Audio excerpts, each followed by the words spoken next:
अनेक आयामों से जुड़ करके अनेक कड़ियों के मिलने से होता है और उसमें सबसे महत्वपूर्ण जो कड़ी है वो है ग्रामवासियों का सहयोग, अभिभावकों का सहयोग। ये विद्यालय अभी जैसे बताया गया कि नवकर्मोन्नत विद्यालय है और इस विद्यालय में भौतिक और मानवीय संसाधनों की कमी रही है कर्मोन्नत होने के पश्चात। लेकिन जहाँ तक मेरा ऑब्जर्वेशन रहा है, जहाँ तक मैं इस विद्यालय में आया हूँ या ऑफिस के माध्यम से मैंने सूचनाओं के माध्यम से जानकारी प्राप्त की, उससे मुझे ये लगा कि यहाँ का जो स्टाफ है, जितना भी स्टाफ है वो बहुत ही मेहनती हैं और एक सीमित स्टाफ होने के बावजूद भी 12वीं कक्षा तक के तमाम विद्यार्थियों तमाम कक्षाओं का बहुत अच्छे से प्रबंधन कर रहे हैं, बहुत बेहतरीन तरीके से अध्यापन करवा रहे हैं। इसके लिए मैं विद्यालय के तमाम स्टाफ साथियों को बहुत बहुत बधाई देता हूँ। यहाँ के जो अभिभावक है,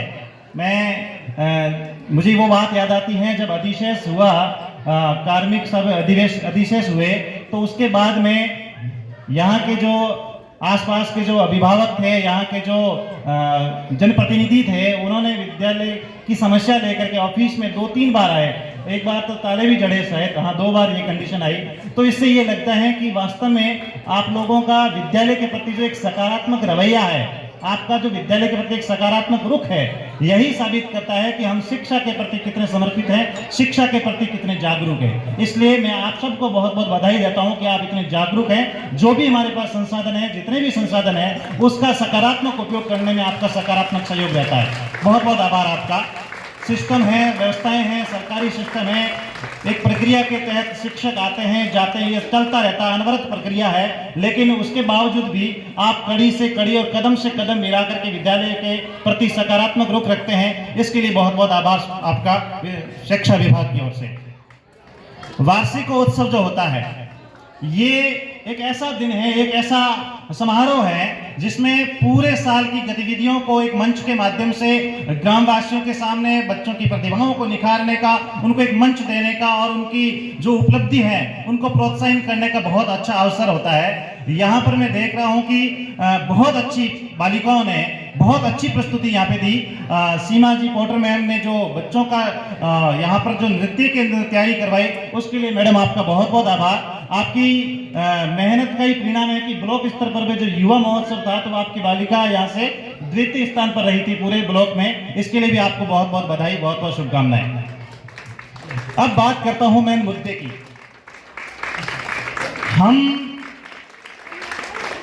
हाँ बच्चों, तैयार हैं आप लोग सुनने के लिए? अब तक तो मैंने जो बात की वो गांव वालों के लिए, मास्टर जी इनके लिए, आस पड़ोस के जनप्रतिनिधियों के लिए की। अब मैं आपसे बात करने वाला हूं। तैयार हो आप लोग? तो एक बार सावधान बैठ जाओ। यस, हाँ देखो बच्चों, हम यहाँ जो है, यहाँ क्यों आए आपको पता है? क्यों है यहाँ पर हम? किस किस को पता है कि हम यहाँ क्यों आए?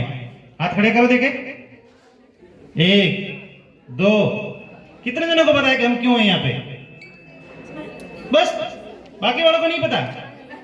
अरे हमें पता है ना कि आज वार्षिक उत्सव है पता? आप लोगों को पता है ना? उसको मनाने के लिए एकत्र हुए ना? बिल्कुल पता है। तो फिर आप हाथ क्यों नहीं खड़े कर रहे हो? करो हाथ खड़े। हाँ, हमें पता है कि हम यहाँ पर वार्षिकोत्सव मनाने के लिए आज यहाँ पर बैठे है ना? चलो, अब दूसरी चीज और कहता हूं कि जब आप घर से रोज रवाना होते हैं स्कूल के लिए, आते हैं समय पे आते हैं ना? अब घर से निकलते तो आपको पता होता है कि आप क्यों जा रहे हैं स्कूल? कितने जनों को पता होता है कि क्यों जा रहे हो? अच्छा, पता होता है? हाँ, आपको पता होता है कि हमें पढ़ने जाना है। कहां जाना है? अच्छा, पढ़ने जाना है। पढ़ना क्यों है ये कितने जनों को पता है? पढ़ना क्यों है कितने जनों को पता है? अच्छा, पीछे बालिकाओं को नहीं पता? पता है ना क्यों पढ़ना है? क्योंकि हमें जीवन में कहीं न कहीं जो हमारा जो लक्ष्य तय कर रखा है उसको पाना है। उसको क्या करना है? आप लोगों ने सोच रखा कि आपको क्या बनना है? कोई बड़े होकर के फौजी साहब की तरह फौजी साहब बनेंगे, कोई संस्था प्रधान बनेंगे, है ना? कोई कलेक्टर बनेंगे, कोई आरएएस बनेंगे, कोई आईपीएस बनेंगे, कोई भीम जी की तरह पत्रकार बनेंगे, कोई नेता बनेंगे, भाषण देंगे, बड़े बड़े बनोगे कि नहीं बनोगे? तो आप लोगों ने तय किया है कि नहीं किया कि हमें क्या करना है? पक्का तय किया है? पक्का? अगर नहीं भी किया है तो आज आपको ये ठान के जाना है कि मुझे करना क्या इसके बारे में सोचना है और मुझे बनना क्या इसके बारे में तय करना है। तो तो आपको अपने जीवन में लक्ष्य तय करना है। क्या तय करना है? पहला काम आपको करना है लक्ष्य तय करना। क्या करना है? अगर आपके पास लक्ष्य नहीं हुआ तो आप भटक जाओगे। क्या कर जाओगे? घर से मान लीजिए आपको भेजा मम्मी ने या पापा ने कि जा मेडिकल स्टोर से एक दवाई लेके आप, सर दर्द हो रहा है, आपका लक्ष्य है कि मुझे दवाई लेने जाना है ना, तो आप घर से निकले, फटाक से मेडिकल स्टोर पे जाओगे, दवाई लेकर के वापस आओगे। आओगे नहीं आओगे? बीच में कहीं रुकोगे नहीं, क्योंकि आपका लक्ष्य वो था। लेकिन अगर आप ऐसे उछलते कूद से घर से निकले, पता नहीं था, और कूदते कूदते पता नहीं किस तरफ बढ़ गए, कोई पता क्यों चले गए कहीं पर भी, क्योंकि हमारा लक्ष्य तय नहीं था। तो लक्ष्य तय है तो वहीं जाओगे जो तय किया है, और अगर लक्ष्य तय नहीं है तो कहीं भी चले जाओगे, कोई पता है नहीं। तो सबसे पहला काम आपको करना है अपना लक्ष्य तय करना। क्या करना है? करोगे? जिसने कर लिया बहुत बढ़िया, नहीं किया तो आप करोगे लक्ष्य। अब दूसरी बात, लक्ष्य तय करना कैसा है, कैसा लक्ष्य बनाना है। आप लोग सोच रहे होंगे, कोई सोच रहा होगा कि मैं पुलिस में जाऊंगा, कोई सोच रहा होगा कि मैं अध्यापक बनूंगा, है ना, लड़कियां मैडम को देख के कहेगी कि मैं भी मैडम बनूंगी। कोई सोच रहा होगा कि मैं तो आईएएस कलेक्टर बनूंगा, बड़े बड़े अधिकारी होता है लेकिन नहीं। कोई सोच रहा है कि बड़ा पुलिस अधिकारी बनूंगा, आईपीएस बनूंगा, कोई और भी, आप जज, वकील, इस तरह के सपने देख रहे होंगे। लेकिन मेरा कहने का मतलब यह है कि लक्ष्य बड़ा बनाना है। कैसा बनाना है? बहुत बड़े सपने देखने, छोटे छोटे नहीं, बड़े सपने देखने। कितने बड़े सपने देखने हैं? बहुत बड़े देखने, छोटे छोटे सपने नहीं देखने। आप कलेक्टर बन सकते हो, आप जज बन सकते हो, आप आईपीएस बन सकते हो, आप प्रधानमंत्री भी बन सकते हो, आप राष्ट्रपति भी बन सकते हो। नहीं बन सकते क्या? बिल्कुल बन सकते हैं। तो लक्ष्य देख बनाना है, और बनाना कितना है? बड़ा लक्ष्य तय करना। कैसा लक्ष्य तय करना है? बड़ा लक्ष्य तय करना। अब लक्ष्य देख लेंगे, बड़ा भी देख लेंगे, लेकिन क्या बैठे बैठे मिल जाएगा लक्ष्य? नहीं मिलेगा। लक्ष्य बैठे बैठे मिलता तो उसके लिए क्या करना पड़ेगा? मेहनत करनी पड़ेगी। क्या करनी पड़ेगी? हाँ जी। तो आप लोगों को जैसे सुबह उठ करके टाइम पे स्कूल आते हो, पूरी क्लास अटेंड करते हो, फिर घर जाते हो, घर का काम करते हो, साथ में होमवर्क करते हो, जो नियमित जो पढ़ रहे हो, जो कठिन मेहनत आप जो कर रहे हैं, वैसी मेहनत आपको लगातार करनी। कैसे करनी है? आज जैसे 12वीं कक्षा के जो विद्यार्थी यहाँ से विदाई लेने वाले हैं, इस विद्यालय से आशीर्वाद लेकर के कॉलेज में प्रवेश करने वाले हैं, वे सोचिए, 12वीं वाले कितने जने बैठे? हाथ खड़े करो एक बार। 12वीं वाले यहाँ नहीं है, एक ही है, सब पीछे बैठे उधर है, ठीक है, कोई नहीं। 11वीं वाले हैं कितने जने? हाँ, 11वीं 10वीं, जल्दी आप लोग कॉलेज की दुनिया में जाएंगे। तो कहने का मतलब है कि आप लोग एक बार ये सोचो कि आने वाले 5 या 7 साल बाद मुझे कहाँ होना है, कहाँ पे होना है, मैं कहाँ होना चाहता हूँ या कहाँ होना चाहती हूँ, मेरा लेवल क्या होगा।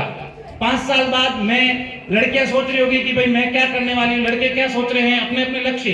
तो उसको पाने के लिए आपके पास रणनीति क्या है?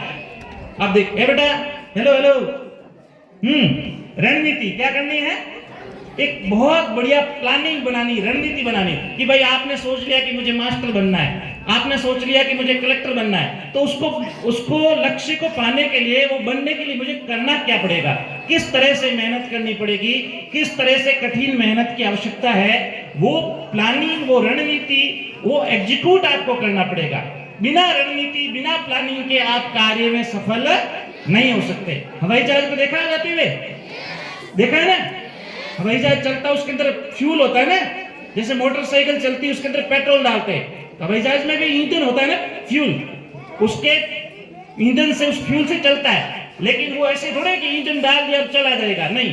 पहले वो जब उसका पायलट होता है, वो पूरी की पूरी एक रणनीति बनाता है। कैसे कि भाई कितने बजे मुझे रवाना होना है, कितने बजे रवाना होने के बाद में बीच में अगर मान लीजिए मौसम खराब हुआ, बीच में अगर वातावरण ठीक नहीं हुआ, तो मुझे जो विपरीत परिस्थिति आएगी उससे कैसे निपटना है, कितने बजे मुझे कौन से हवाई अड्डे पर, कौन से किस जगह पे मुझे अपने आप वहां रोकना है हवाई जहाज को, ये सारी जो प्लानिंग जो करता है, उसके बाद ही वो अपने लक्ष्य तक बढ़ पाता है। तो आप लोगों के अंदर ऊर्जा तो खूब है, फ्यूल तो है, लेकिन उसको एक रणनीति में परिवर्तन करना, उसको एक रणनीति के तहत लक्ष्य की ओर मोड़ना है। आपके अंदर ऊर्जा की कोई कमी नहीं है कमी क्या? आप लोग मेरे साथ बोलेंगे कि मेरे में ऊर्जा की कोई कमी नहीं है, मैं जो भी सोचता हूं वो जरूर करूंगा, क्योंकि मैं कर सकता हूं, क्योंकि मैं कर सकता हूं। करोगे ना? अच्छा ठीक है, अब मैं मेरी बात करता हूं। मैं, हाँ अब साथ में नहीं बोलना है। ये नगर, नगर कहां सुना आपने? इसी स्कूल में मैं पढ़ा हूं, ये नगर में। आप ही की तरह इस तरह से सामने बैठा करता था। ये पूंजाराम जी, ये मेरे सहपाठी है, क्लासमेट रहे हुए, ठीक है। अब हम भी आपकी तरह यहां सामने बैठा करते थे, आपकी तरह ही पढ़ते थे, आपकी तरह ही पढ़ाई से कभी कभी जब गणित का विषय का कालांश आता था या अंग्रेजी का कालांश आता था तो डर लगता था कि क्या होगा, कैसे होगा, मास्टर जी मारेंगे, मुर्गा बनाएंगे, क्या करेंगे, कैसे होगा। लेकिन फिर भी आप में से जो यहाँ बैठने वाले जो विद्यार्थी, वैसे वैसे हम भी बैठते थे। और उन विद्यार्थियों में से मैं जब आपके सामने खड़ा होकर के यहाँ बोल सकता हूँ, मैं आपके सामने असिस्टेंट प्रोफेसर बन करके आपके सामने खड़ा हो सकता हूँ, तो आप तो मेरे से आगे जा सकते हो, नहीं जा सकते हो? जा सकते हो, बिल्कुल जा सकते हो। मैं तो डेढ़ावास से आता था 7 किलोमीटर चल के। कितने किलोमीटर चल के? 7 किलोमीटर रोज चल के स्कूल आना, 7 किलोमीटर फिर वापस जाना, 14 किलोमीटर रोज चलना पड़ता था। आप तो बहुत नजदीक से आते हैं, आपके लिए तो कोई समस्या ही नहीं है। आपके लिए परिस्थितियां तो बहुत सकारात्मक है, बहुत अनुकूल है। इसलिए आप जो भी सोचेंगे, जो भी लक्ष्य तय करेंगे, कठिन मेहनत करेंगे, सही रणनीति बनाएंगे, तो जरूर एक दिन सफल हो जाएंगे। होंगे कि ना? अब एक और चीज काम करनी। क्या काम करना है? नकारात्मक जो लोग होते हैं, नकारात्मक जो माहौल होता है, उनसे दूर रहना। उनसे क्या करना है? आपको कहेंगे कि कित है आजकल नौकरियां है ही को नहीं, आजकल वो पेपर बिक जाए, नकल होती है, ऐसी ऐसी बातें करने वाले हजारों लोग मिलेंगे।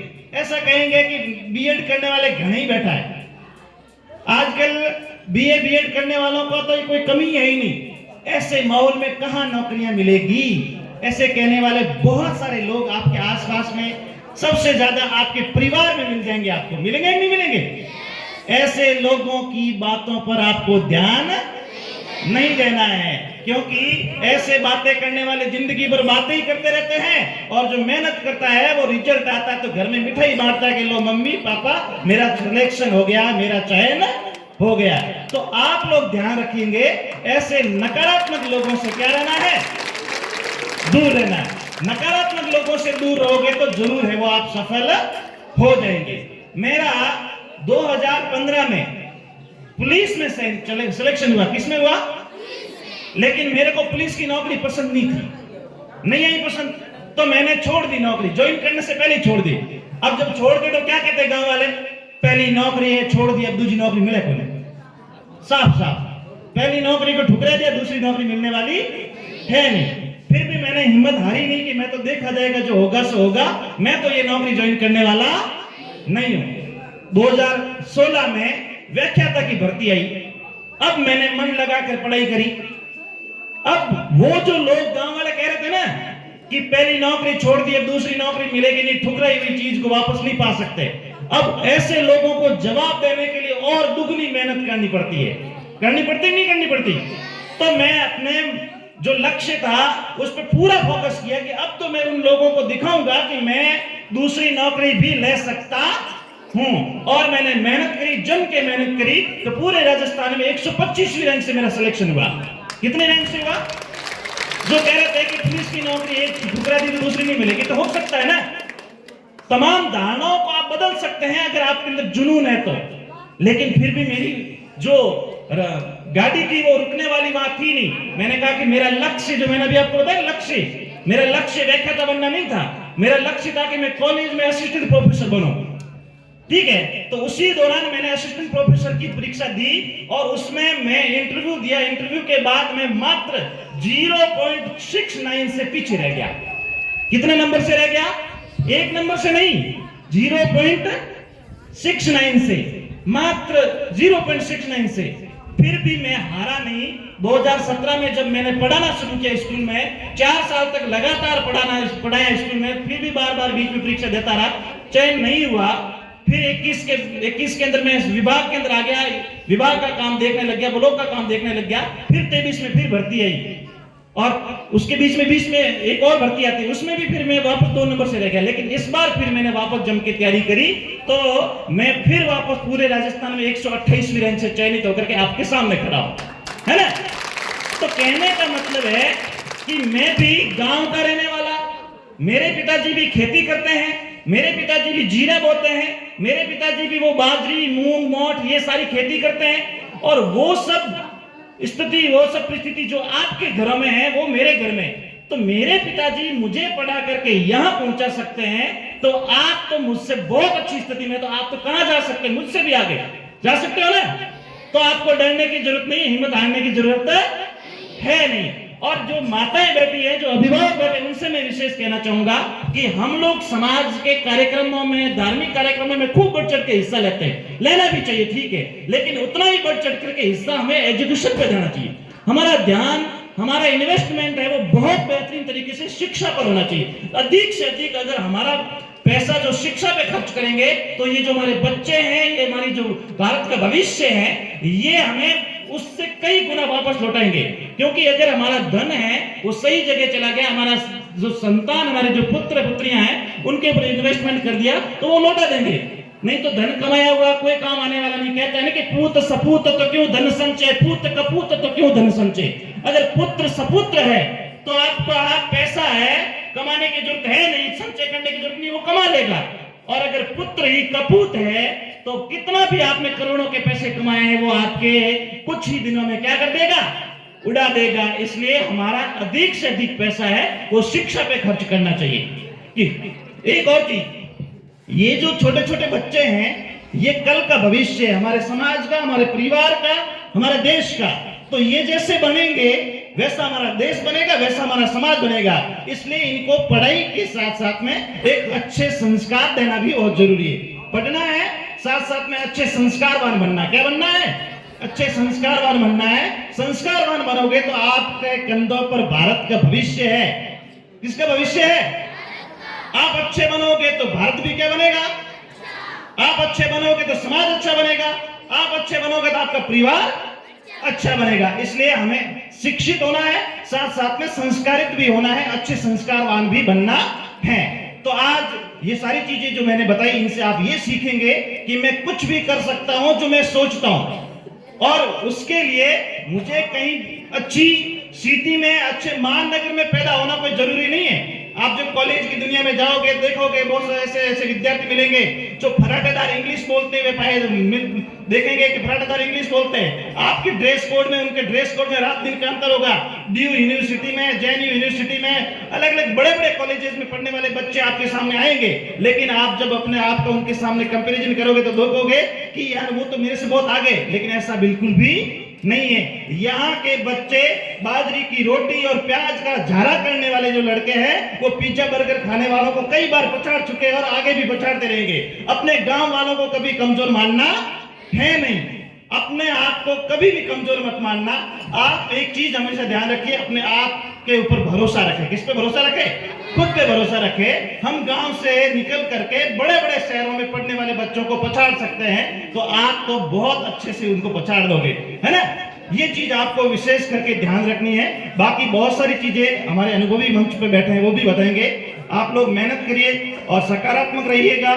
इसके साथ साथ में आप एक इरादा, एक लक्ष्य लेकर के चलिएगा, अपने खुद पे भरोसा रखिएगा, तो निश्चित रूप से सफल होंगे। और सफलता का मतलब एक और समझ लेना, सफलता का मतलब ये नहीं है कि सरकारी नौकर ही बनना, सरकारी सेवा में जाना, ऐसा कुछ भी नहीं है। आप बहुत अच्छे व्यापार के क्षेत्र में बहुत अच्छे उद्यमी बन सकते हैं, एक अच्छे राजनेता बन सकते हैं, एक अच्छे खिलाड़ी बन सकते हैं, एक अच्छे जनसेवक बन सकते हैं। सरकारी सेवा में तो जाना है ही, ये तो अच्छा एक इरादा है ही। तो ये सारी चीजें जिसकी किसी भी क्षेत्र में जाओ, टॉप पे रहो। कहां पे रहो?